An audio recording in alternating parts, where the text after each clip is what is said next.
Okay, Dr. Mindy here, and it's our Thursday Q&A call. So for those of you that are new to my channel, every Thursday at 3 o'clock Pacific Standard Time, I come and answer your questions. And I usually teach on whatever I've been working on in my own clinic for the week, science that I've been discovering, trends I'm seeing with my patients. I usually bring to you on this call as well. So let me start off with this thought. I put out this week a video on Tuesday, and then tomorrow there's another video going out talking about how you can customize a fasting lifestyle. So I want you to stop and think about this for a moment.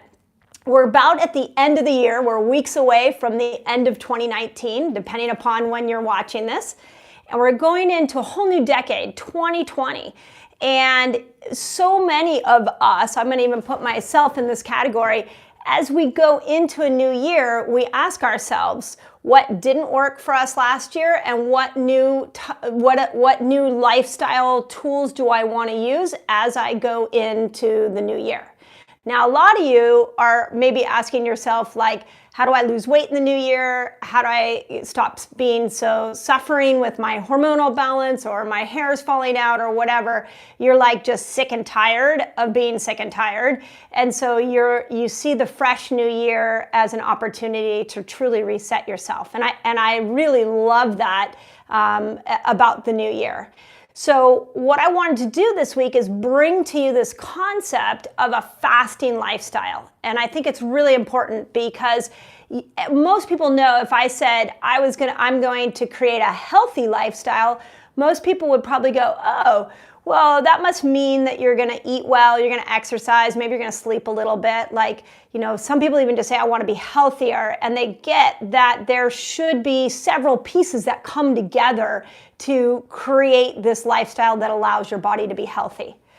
But when we come over to the fasting world, somehow we forget that there are several tools that need to come together in order to make fasting really work for you and in order to take your health to a whole nother level.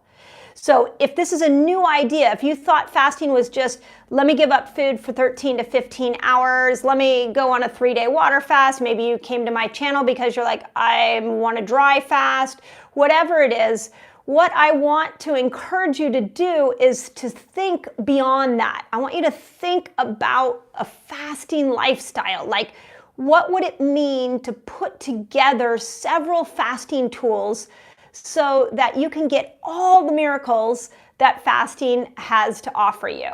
And again, go back. There's 2 great videos that I've done in the last 2 weeks that so many of you like. The timeline of what happens as you fast. So I mapped out what each hour that goes by, what miraculous chemical change is happening within your body. So go back and look at that. And I walk through all those fasts. And then this week I put together what I look at when I build a fasting lifestyle out for a patient, and all the different pieces that I include so that people can step in not to just this idea of fasting, but they can actually step into a lifestyle that they will thrive from. Now, one major piece of a fasting lifestyle is that the premise, the basic foundational understanding of a fasting lifestyle is that your body heals itself. And I really want you to take this to heart because we're not taught that. We're taught that if your health goes south, that there's got to be something outside of us that we can put into us to change our health. So maybe it's a supplement, maybe it's a medication, maybe it's a surgery. Like, our healthcare system is built on that foundation. But when we come over here and we look at, okay, 2020, I want to create myself a fasting lifestyle, the major principle of a fasting lifestyle is your body can heal itself. So if you want to heal your health, if you want to do a fasting lifestyle and you want to step into this new way of being, then understand there are chemical reactions that will take place in your body as you work these principles and you try all the different ways of fasting. So, I mean, with fasting, you can improve growth hormone, you can get stem cell production, you can get your body to detox, we call it autophagy. You can reset your dopamine receptor sites, you can make GABA, which calms your brain, we can increase serotonin, which makes you happier, we can burn stored sugar and turn you into a fat burner. So there's so many things we can do with a fasting lifestyle that we can't do with any other way of eating or exercise. You have to do it through fasting, which is why it's so incredibly cool. So one of my dreams and goals for this 2020 is I want to help 1 million of you. I want to get 1 million people customizing this fasting lifestyle and understanding these principles. And it starts with the understanding that the body heals itself, that fasting is a way of tapping into it. Okay, now I understand that. Now let me go into, okay, which fast works best for me? How do I know which fast is going to get me the best result, which is the title of my Q&A today. And it really depends on what you're trying to do with your body. It really depends on what you're trying to do. So, and I've gone through that before, and you just go back and watch those videos. So that's the first thing I wanted to come to you today and talk about. The second thing that, again, I'm going to say is a little difficult is that the fasting lifestyle that you create for yourself and the fasting lifestyle your friends, your spouse create for their lives may look drastically different. It's very much like exercise. So I'll use myself as an example. My husband loves playing soccer. So he goes and plays soccer. That is what gives him the exercise that he wants for his lifestyle. I'm a runner. I like to do yoga. I like to mix it up. I like to do some HIIT training. I like more variety. So when you realize that you want to create this fasting lifestyle, remember that it's unique to you. And the more you customize it to your stress levels, your job, your requirements as a parent, what you're trying to do with your health, the more authentic it's going to be for you and the more you're going to shine. Okay? So, and if you like that idea and you're like, but I don't know where to start, then please go watch the video I did on this last Tuesday on the 7 steps to creating a fasting lifestyle, because I walk you through that idea and those principles. And again, as we go into the new year, there is so much here for you that can really allow your health to shine. So I wanted to come before I launch into questions, and I wanted to come to you and really express to you how you need to customize this for yourself. Now, I will say one more thing, and then I promise I'm going to open up for questions. We get a lot of questions about, can fasting help this condition? And my answer is always yes, but. So you've got to remember that when you start to step into this fasting lifestyle, that it's not necessarily that you want to explore all that it has. So start with intermittent fasting if you're trying to heal something. If you're like, I've got that, that's totally handled, then move on to some autophagy fasting. If you got that handled, move on to 24-hour fasts. Once you get that handled, move on to 36-hour fasts. Like, there's a progression of fasts that you can do if you're trying to heal a condition. And what we know about the human body is that when you take food out of the equation, that you will heal yourself. Your body will heal. So, but you got to work the ladder of fasts. You got to work that progression. So one thing my team and I are putting together for you all is a fasting flow chart. So you can look and you could say, hey, I want to lower inflammation. Okay, here's how you can look at the different fasts. I want to beat depression and anxiety. Watch my video tomorrow, because I'm going to talk about how you put together a fasting lifestyle to beat depression and anxiety. Some of you want to know how to fight chronic pain. Some of you want to know how to balance hormones. So there's a unique fasting lifestyle to put together for those conditions, and it's going to have all these different fasts in it. Some of them are going to be more beneficial than others. So I really want to bring that to you. If you love this stuff and you're like, this is so exciting, I didn't realize that there was so much to fasting, understand this is what our reset experience is about. I'm bringing top experts in on fasting.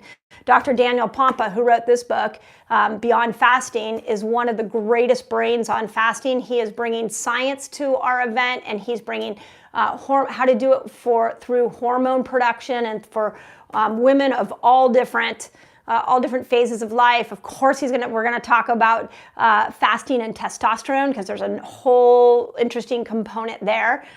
We're gonna talk about mindset around fasting. We're gonna talk about your microbiome in fasting, and then I'm gonna dive into toxins and what toxins is fasting actually taking care of, and which ones do you need to go after. So if you love this, join me in my reset experience, January 11th. Just put it in the notes, and we'll make sure that you get a link to it. The other thing I want to bring to you guys is that when you're watching this on a YouTube video, it's information coming in. You're like, okay, this is great. I hadn't really heard about this. This is another level of knowledge. So then you go and watch another video and another video, and you're just gathering all this knowledge, which is great. But then it's the application of the knowledge that becomes where some of the hurdles show up. So if you are in the gathering phase, great, keep gathering. And the reset experience is really there to help you gather some more. And if you want to put it into the application part, then join me in my Forever Young reset, where for 19 days, I'm going to take you through all these principles in a very systematic way so you can experience it for yourself. So just put Forever Young in the comments, and we'll make sure that you get a link to that. So just remember, there's 2 phases to creating this lifestyle for yourself: bringing the information in and applying it. So again, always, I hope that helps. So with that, I'm going to open it up for questions. Okay, we'll get to as many as we can. Okay. I see some are getting upvotes by other people, so I'll make sure I get to those as well. Okay, great. But Celine had a great question, and she wants to know about, can fasting help with weight loss in your face? Oh, this came up in our Reset Academy today. So Celine wants to know about, can fasting help with weight loss in your face? So here's what happens to women. And I'll tell you how women lose weight, and then I'll tell you how men lose weight. Women will typically lose weight in their face first. So to answer your question, the answer is yes, of course, that the more you apply these principles of fasting lifestyle, the more you're going to lose weight in your face. The second place we lose weight is in our chest. So usually, often not the place we want to lose it, but that's the second place we lose it. Third place we'll lose it is around our hips, sometimes our glutes, sometimes the back, what we would call like the back fat. And then the last place we lose it is the belly fat. So there's like a priority system for women that when they go to lose weight, they will drop weight in these places. Now, I'll tell you, with fasting and the fasting lifestyle, I see a lot of, I call it a shapeshifter, where I watch my patients, I watch some of you guys in the Resetter group, and it's like your whole body shifts and your shape changes as you fast more. What it looks like to me is it's like you just take a coat off, like a layer of fat comes off of your body, and because it's like this systemic weight loss. So it's really interesting. It's much different than when you're just trying to deprive yourself of calories. When you're just trying to deprive yourself of calories, your pants might feel a little looser, but your whole shape doesn't shift like it does with fasting. And for women, it usually starts in the face. For men, it starts in the belly. You guys gain it there and you lose it there. And that's where what women are trying to do is to get it, so many of us are trying to lose it in the belly, and that's, unfair, but it's the way our bodies were designed. So I hope that answers your question. Great. Rosalind has a question. Okay. They used to be able to fast for 20 hours really easily, and lately they can't go past 14 or 15. Okay, so this came up as well this morning, actually, on my interview in Resetters, and the question is, you used to be able to go longer with your fast, and now you're really struggling, is what I heard. So you used to be able to go 20 hours, now you can only go 14. This happens a lot, and there are usually 2 reasons for it. One is you've just been fasting too much, and I don't know your health history, but if you've been doing 20 hours and that's what you've been doing over and over and over again, you need to feast and not fast for a couple of days, and then go back into a 20-hour fast or even a 24-hour fast and see if that's easier. Our human body was meant to have feast-famine cycles. We're not meant to have famine, just like an exercise lifestyle. You're not meant to go to the gym and lift weights all the time. You're meant to go lift weights, do some cardio and stretch to have variation. So the same thing if you've been doing one, like that, I would consider that like a 1 meal a day. If you've been doing 1 meal a day and for too long, it's time to feast for a couple of days and then go back into a famine state. Now, if that's not you, if you're like brand new and this just sort of happened all of a sudden, a lot of times it can be a toxicity issue.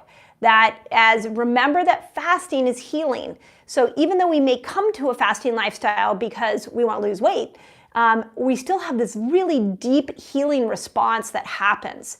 And healing of the human body happens in layers. So it's like peeling wallpaper off in a room. You peel one layer off and then all of a sudden you have another layer.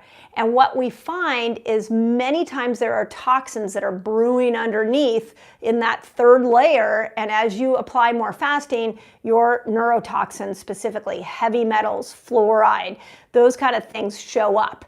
And now it's time to do a detox. So I usually with my patients, I'll do, okay, let me vary it. Let's do feast famine cycles. And then, or I'll say, okay, let's detox you, and then we'll work on these deeper fasts again. And we just, in the Resetter group today, I just interviewed Dr. Daniel Pompa and Andrea Siebert, and we had this exact conversation. That interview will go on YouTube on Tuesday, so you can hear the three of us had a really interesting discussion about that exact thing, like what do you do if you can't go, all of a sudden you can't fast.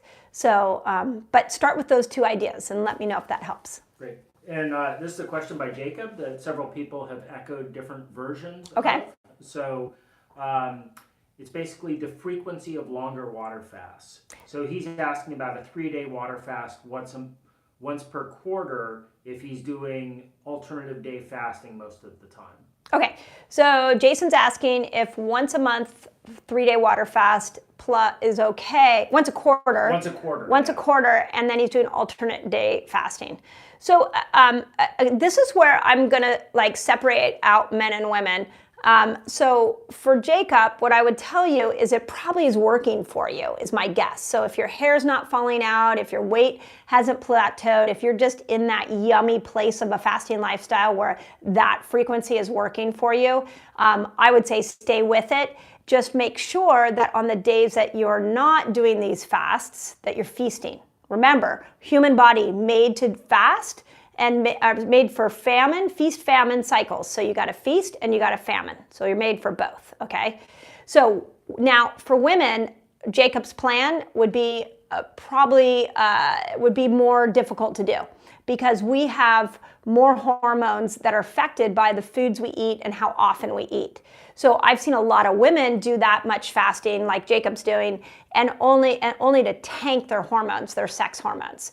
So again, I mean, I hate to separate it out, but the male body and the female body are made differently. And with the sex hormones of estrogen and progesterone for females, we really cannot fast that much. And the only time I've done that is if I have somebody who's really like I'm coaching them through that and they have a chronic disease or they have a chronic condition that we're trying to get over. But for you, Jacob, that sounds like a good plan. Hair falling out, heart palpitations, stuck with your weight, you're not feeling superhuman with that protocol you just told me, then you might want to vary it. Make sure you're throwing in some feast days. But you know, there's a lot of people like Dominic D'Agostino really believe like 3-4 times a year, 3 to 5 day water fast, and you can just really reset your immune system and reboot, get rid of old white blood cells and really minimize your chances of cancer. So I like it for that. Okay, lots of people sharing wins and where they are in the fasting window. Awesome, you guys. Some people that are doing, I think Eddie's doing a 60-hour fast. Awesome. Back from your college land of Kansas. Oh, nice. Love it. And yeah, and so I love. Somebody asked me today on my Reset Academy call, what was my favorite fast or style of eating for the holidays. And, fasting is the ultimate reset. So I personally like to do one of those scenarios where, I have a Christmas party tonight, or I have a holiday party tonight. Let me fast all day. And then when I get to the party, I'll just make sure I eat good food, but I'm not going to count macros. Now, if I go to the party and I've overdone it, next day you better believe I'm going to zone in and do a longer fast. My macros are going to be tighter. I did that this week, where I was like, I know next week with the holidays that there's going to be more opportunities to fall off. So I've been more rigid with my fasting and my keto this week. So the fact that you guys are fasting right now, awesome. There's no better way to make sure that you hit your health goals in the new year than starting them now. That's like one of my favorite tools. Like, don't wait to January 1. Do it now so that you go into the new year ready to go. So I love it. Awesome job. So Nancy Taylor has an interesting question. Okay. And we get this a lot. Wondering how long to fast to take away heavy metals. Oh, how long should you fast to take away heavy metals? Well, let's look at it this way. There are two ways to detox. There's self-detox and there's assisted detox. When you fast, you're tapping into autophagy, which is a self-detox. In that style of fasting, you are not taking away heavy metals. You are not minimizing any heavy metals. Heavy metals stay lodged in our tissues, like lead lives in our bones. They stay lodged in the fat in our brain. So the only way to get those heavy metals out is to use binders that will, like one of the binders we use, magnetizes the metal and gets it out of you. The second thing, and we see it here with you guys so much that are big on fasting, is that when you go to pull heavy metals out, there's a strategy to that. And the first and foremost and most important strategy is that you open up your detox pathways. So fasting is not opening up the detox pathways, it's just causing the body to detox itself, but it doesn't get to those heavy metals. And it doesn't open up the pathways. So this is why a lot of you, when you start to fast, you lose your hair.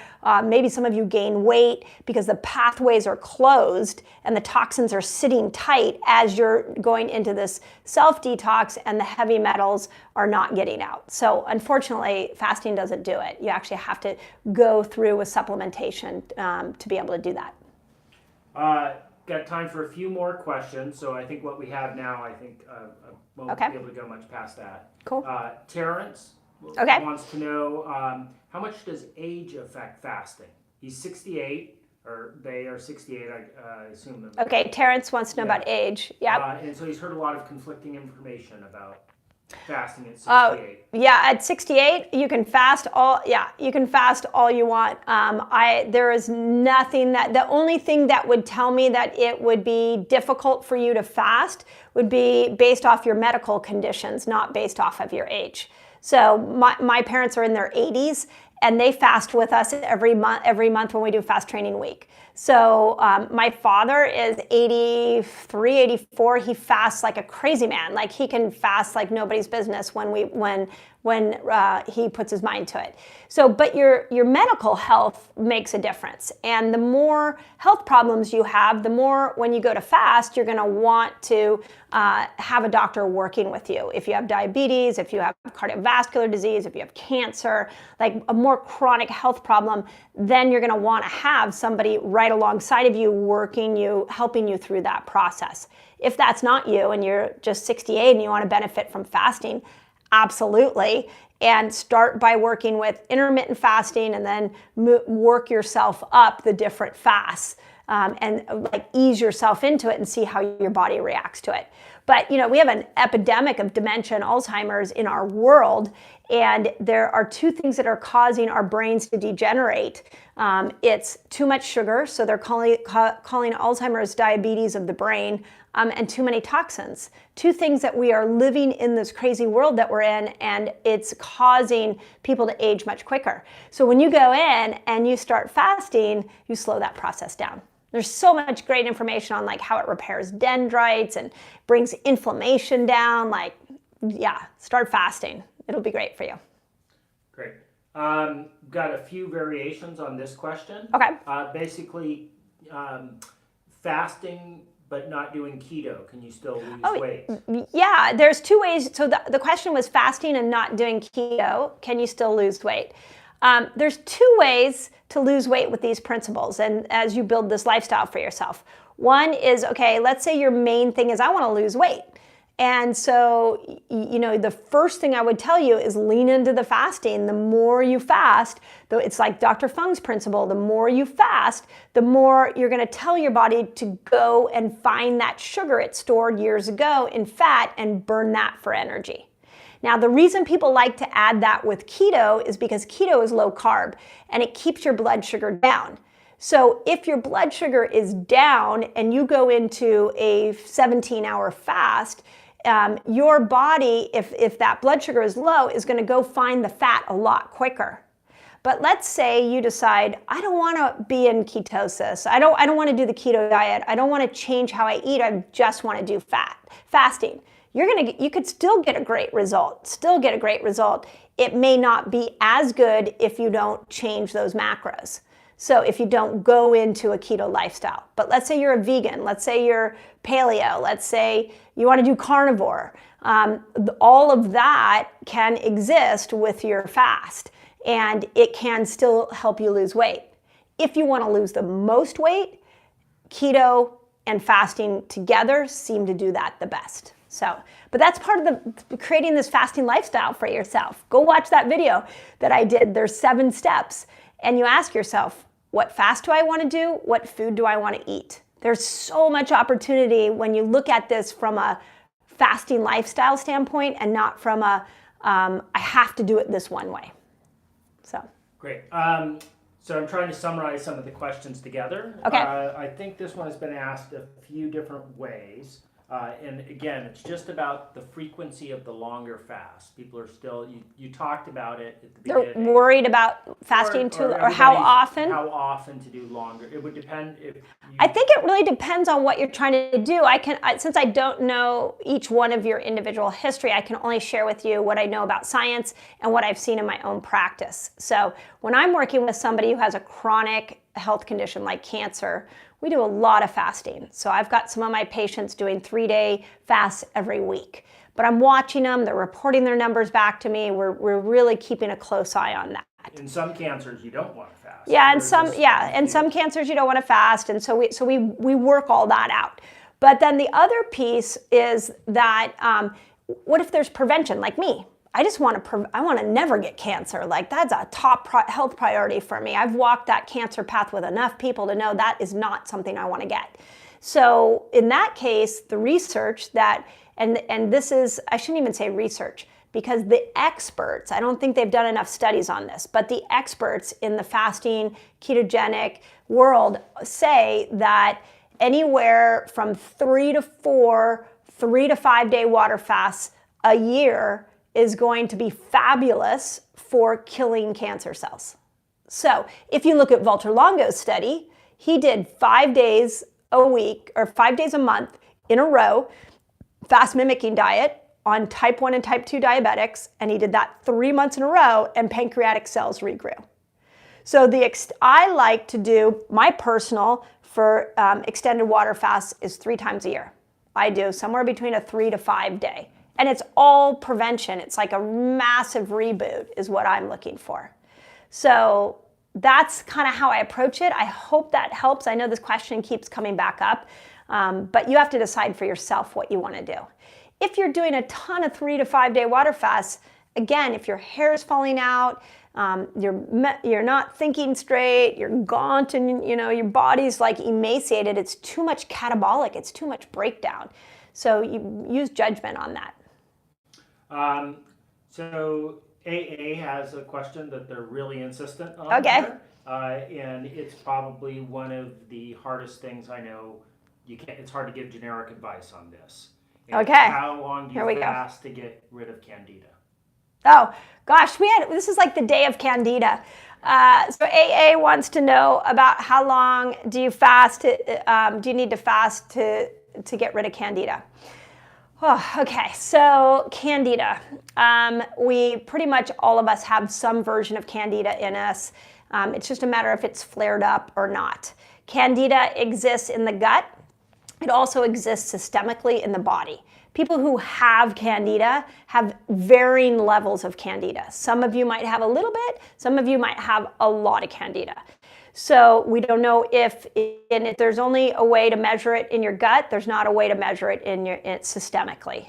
I mean, maybe, but it's not a common way. So here's the measurement that I use. Fasting is an incredible way to kill Candida. All different kinds of fasts. But if you went on a 3 to 5 day water fast, what I would encourage you to do is watch your tongue. So your tongue should start, when you start to fast, sometimes it'll go black. You'll see a little black in the back. Sometimes you'll see some yellow. Sometimes you'll see that it's white. And as you fast, it may appear like it's getting worse, like there's like a really bad yellow coat on it or a really bad white coat. As you fast longer, what should happen is the edges of your tongue and your tip of your tongue should start to go pink. It's really cool to watch. And as it goes pink, the more pink your tongue goes, the more you have killed off Candida. We had this come up on our Reset Academy call today where somebody said 5 days in and it was still white. Yeah, that means she's got a lot of Candida. And she could either continue to go in, keep fasting until that tongue turned a pink color, or she could break the fast, which she chose to do, and then try it again in a couple of weeks or in a month again. So every time I fast, whether it's 15 hours or a 5 day fast, I am always looking at my tongue. I get up in the morning, I look at my tongue, because the tongue is an incredible indicator as to what Candida is doing. So that's how I measure it when I'm looking for it with patients, and I think it's a great measurement. There's so much. Have you guys ever fasted and you're like, you can kind of taste that taste in your mouth? If that happens to you, go and look in the mirror, and what's on your tongue is very fascinating. It'll tell you if you have Candida or not. So a lot of people are having questions about, again, lengths of fast. So we've answered those several times already in the video. Okay. Breath, bad breath while fasting. Bad breath while fasting. So it happens, definitely. And I think especially happens when you're early on because your body is detoxifying. And so and Candida is dying off and things like that. So it does happen. I always carry, I don't have it with me, but in my office, I usually have little like peppermint essential oils that I'll put in my mouth. I do notice that it usually happens with either very long fasts or people who are new to fasting, because it is this moment when your body's breaking down and detoxifying pathogens and plastics and glyphosate and things like that. But the longer you do it, the less you experience that. So stick with it or make sure you have some essential oils. And I saw somebody put this on one of my posts that they had to give up fasting because of the bad breath. There's ways around it.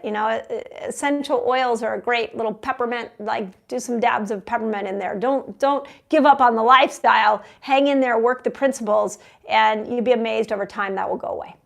Okay, we have time for 2 more questions. Okay. I think I'm going to try to consolidate ones that are out there already.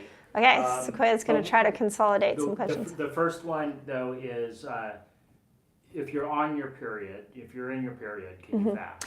Yeah, okay, so if you're on your cycle, should you fast? So let's just give you sort of the general idea of how to fast around your cycle. When your cycle actually starts, so when your period starts, that is actually usually the best time to fast, because all the hormones that you need to be able to shed the uterine lining, you've already made them. So usually from day 1, if you track your cycle, day 1 to about day 14, 12 to 14, usually you can fast really easily. It's at day 12 that we make estrogen. So estrogen needs you to have glucose be high. So if you're doing a lot of fasting, if you're doing a lot of keto on day 12, between day 12 and day 14, and you're doing it month after month after month, you may find that your ovulation gets off, because it's this spike of estrogen that makes it so that we ovulate. Now, once day 14 happens, it's this weird little 2-day section. Once day 14 happens, usually you're pretty good, and from day 14 to 21, you can fast like crazy, and you'll be fine. Day 21 until your period actually starts again is the most dangerous time to do a block fast. You can do intermittent fasting, but any of the other fasts, it's a really bad time to keep your glucose really low because your body needs to make both estrogen and progesterone in order for that uterine lining to shed. The other thing is that progesterone's our calming hormone. So if you're doing a lot of fasting on day 21 to day 28, that glucose is really low, you're gonna tank your progesterone and find anxiety will go up, you're gonna have trouble sleeping. This is where people, their hair is falling out, hot flashes start. So that little section is the absolute most crucial time to not fast. Once your period starts, boom, you're good. Start fasting again until day 12. Take a couple days break, then go in it for another week. Day 21, no fasting or very limited. Intermittent's okay. So, hope that helps. And then I think there are several questions about the quality of food. Either what is a feast day or sugar-free gum, different questions like that. Yeah, or people having a big cheat day and then they have a healthy day before they fast.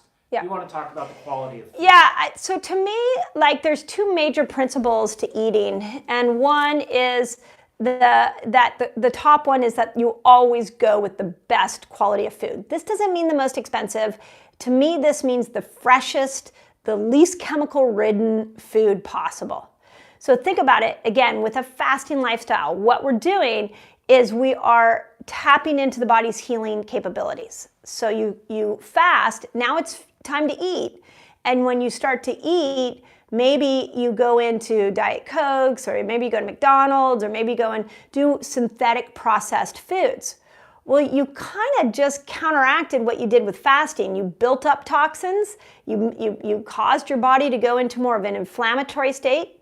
Now the next day you start fasting again, okay, now you're bringing that inflammation down, the body's healing, and now you go and eat something that's more processed, or I mean even gum, depends on what kind of gum you're doing, but a lot of the gum has synthetic sweeteners in it, man-made chemicals. The human body was not meant to handle man-made chemicals. So, so just remember that you may be fighting yourself a little bit if you're not cleaning up your diet. So if you don't want to count macros, totally fine.